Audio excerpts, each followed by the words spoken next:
Bismillahirrahmanirrahim. Assalamualaikum warahmatullahi wabarakatuh. Salam sejahtera untuk kita semua. Yang saya hormati dan banggakan Ketua Umum PP Pemuda Bulan Bintang, Saudara Wawan Sugianto, Sekretaris Umum PP Pemuda Bulan Bintang, Saudara Akmal Farhansyah Razak, para narasumber webinar, dan segenap pengurus Pemuda Bulan Bintang se-Indonesia, serta para mahasiswa dan aktivis pemuda dimanapun saudara berada. Pertama-tama, marilah kita panjatkan puji syukur kehadirat Allah Subhanahu wa Ta'ala, karena atas rahmat dan karunia-Nya kita masih diberi kesempatan untuk bertemu dalam keadaan sehat walafiat. Salawat serta salam marilah kita haturkan kepada junjungan kita, Nabi besar Muhammad SAW, beserta keluarga dan sahabatnya. Semoga kita mendapat syafaat beliau di Yaumul Hisab nanti. Bapak, Ibu, Saudara yang saya hormati, ada sebuah kalimat yang sering kita dengar, yaitu apabila ingin melihat suatu negara di masa depan, maka lihatlah bagaimana pemuda di negara itu hari ini. Kalimat tersebut menunjukkan bahwa generasi muda memiliki peranan besar dan penting bagi suatu bangsa, terlebih di masa yang akan datang, karena generasi mudalah yang kelak akan menjadi pemimpin yang akan meneruskan estafet sejarah kehidupan, menggantikan para pemimpin yang ada sekarang. Oleh karena itu, saya selalu berusaha meluangkan waktu untuk menghadiri undangan dari kelompok atau organisasi kepemudaan, karena bagi saya disinilah sarana untuk memupuk kesadaran bangsa dan bernegara, sekaligus ruang untuk memastikan masa depan Indonesia yang lebih baik. Panitia webinar kali ini mengambil subtema yang berbunyi Era Baru Pemuda Tangguh sebagai bagian dari tema besar HUT Kemerdekaan Indonesia ke-76, yaitu Indonesia Tangguh, Indonesia Tumbuh. Pemuda tangguh artinya pemuda yang sulit dikalahkan atau kuat sekali, karena arti kata tangguh dalam Kamus Besar Bahasa Indonesia berarti sulit dikalahkan dan kuat sekali. Sehingga apa yang diharapkan oleh panitia melalui webinar kali ini adalah kader-kader Pemuda Bulan Bintang seharusnya menjadi para pemuda yang sulit dikalahkan atau kuat sekali. Tentu dalam arti yang luas, kuat karakternya, kuat kepribadiannya, kuat moral dan akhlaknya, serta kuat ilmu pengetahuannya. Sebab tidak lama lagi Indonesia akan memasuki era bonus demografi dalam menyongsong 100 tahun Indonesia di tahun 2045. Bonus demografi Indonesia ini menarik untuk dibicarakan karena bonus demografi tersebut seperti dua sisi mata uang. Di satu sisi adalah berkah atau peluang, tetapi di satu sisi bisa jadi musibah atau ancaman. Seperti kita ketahui bersama, Indonesia akan memasuki puncak bonus demografi pada tahun 2030 hingga 2040. Pada masa itu, penduduk usia produktif yang berusia 15 tahun hingga 60 tahun berjumlah lebih banyak dibandingkan penduduk dengan usia tidak produktif. Artinya, Indonesia akan didominasi oleh para pemuda. Pertumbuhan penduduk usia produktif diprediksi oleh Bappenas akan mencapai 64% dari total penduduk yang diproyeksikan sebesar 297 juta jiwa. Puncaknya, Angkatan Kerja Indonesia mencapai 71%. Melimpahnya usia produktif bisa menjadi peluang karena dapat menggenjot pertumbuhan ekonomi negara. Sebaliknya, jika besarnya usia produktif tidak dibarengi dengan tersedianya lapangan pekerjaan, maka hal itu justru akan berpotensi meningkatkan jumlah pengangguran dan banyak permasalahan sosial lainnya. Bonus demografi dapat menjadi berkah apabila kualitas sumber daya manusia di Indonesia memiliki standar yang mumpuni sehingga akan berimbas pada pertumbuhan ekonomi negara. Sebaliknya, bencana demografi akan terjadi jika jumlah penduduk yang berada pada usia produktif ini justru tidak memiliki kualitas yang baik sehingga menghasilkan pengangguran massal dan menjadi beban negara. Mengapa? Karena dunia saat itu juga mengalami perubahan yang luar biasa yang ditandai dengan hal-hal sebagai berikut. Pada saat itu penduduk dunia menjadi 9,45 miliar manusia, tersebar 55% di Asia. Tren demografi global saat itu mendorong urbanisasi dan arus migrasi. Penduduk dunia yang tinggal di perkotaan mencapai 65%, dengan 95% pertambahan terjadi di negara-negara yang ekonominya tumbuh atau berkembang. Output negara berkembang 71% dari total output dunia, dengan Asia sebagai pendorong utama sebesar 54%. Perdagangan global diprediksi tumbuh 3,4% per tahun, dan negara berkembang menjadi poros perdagangan dan investasi dunia dengan pertumbuhan 6% per tahun. Dominasi mata uang dunia bergeser dari dolar Amerika Serikat menjadi multi mata uang. Aset keuangan emerging economies diperkirakan melebihi negara maju.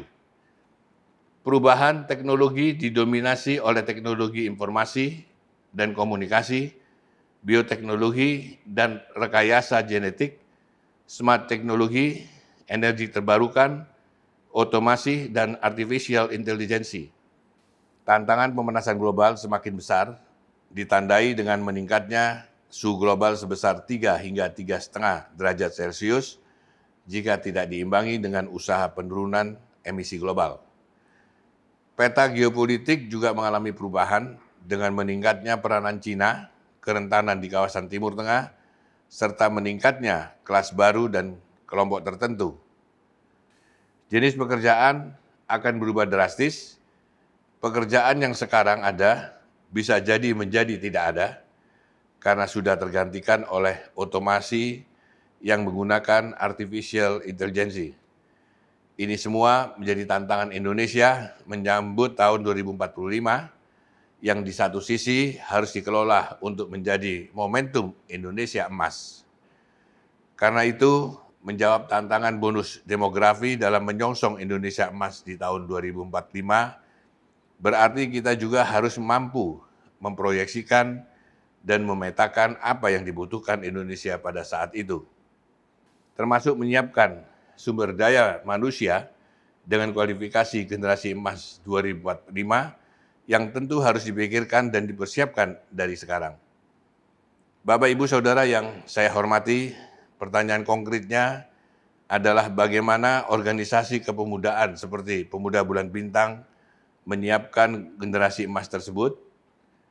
Sebelum menjawab pertanyaan tersebut, perlu saya sampaikan bahwa beberapa lembaga dunia yang kredibel memprediksi Indonesia akan menjadi negara dengan kekuatan ekonomi keempat dunia bila bonus demografi sukses.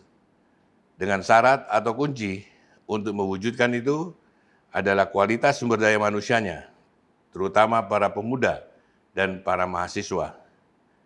Lantas di mana peran Pemuda Bulan Bintang?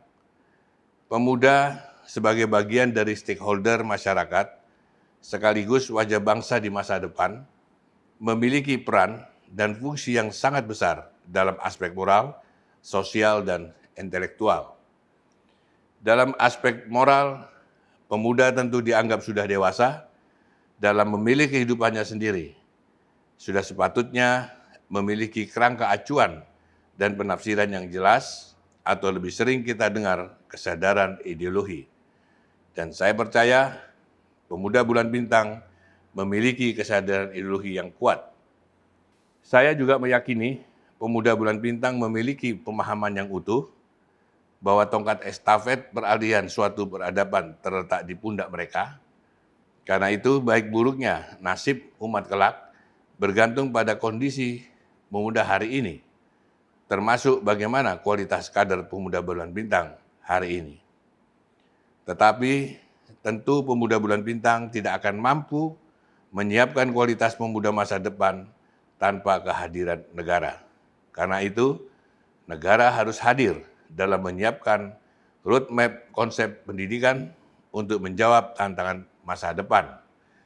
Negara harus memberikan ruang bagi pemuda untuk menyiapkan diri, untuk membekali diri, untuk mengembangkan diri, sekaligus untuk memajukan diri mereka. Karena itu, salah satu tugas Pemuda Bulan Bintang adalah mendorong dan memastikan negara hadir untuk memberikan ruang-ruang tersebut kepada para pemuda di Indonesia. Karena fakta hari ini kita masih menghadapi banyak problematika sosial yang melingkupi generasi muda. Mulai dari problem narkotika hingga apolitis atau menurunnya kesadaran politik di kalangan generasi muda di Indonesia. Seperti tergambar dalam hasil survei yang dilakukan LSI yang menyatakan 79% generasi muda di Indonesia tidak tertarik berpolitik. Padahal politik itu bagaikan udara, suka atau tidak suka, kita tetap membutuhkan dan menghirup udara untuk hidup. Karena semua instrumen kehidupan kita ditentukan oleh keputusan politik. Harga beras, minyak, gula, sampai harga listrik ditentukan oleh keputusan politik.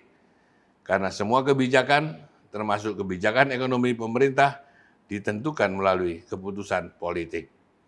Maka dari itu, sangat wajar bila para pemuda, khususnya Pemuda Bulan Bintang, membicarakan tema-tema besar tentang sistem politik dan arah kebijakan nasional bangsa ini. Sehingga sudah seharusnya pula Pemuda Bulan Bintang mengikuti dinamika pembahasan seputar rencana amandemen konstitusi yang kini mengemuka.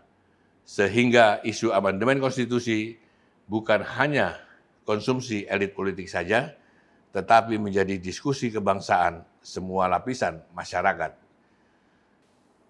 Saya sangat senang apabila Pemuda Bulan Bintang dan organisasi kepemudaan lainnya serta mahasiswa mengikuti dinamika tentang wacana amandemen konstitusi. Apalagi jika kita berada dalam satu pemahaman bersama DPD RI, karena bagi kami di DPD RI, amandemen konstitusi harus menjadi momentum untuk melakukan koreksi atas arah dan perjalanan bangsa ini untuk Indonesia yang lebih baik. Sehingga bangsa ini dapat mewujudkan apa yang menjadi cita-cita para pendiri bangsa, yaitu keadilan sosial bagi seluruh rakyat Indonesia. Kiranya itu yang dapat saya sampaikan.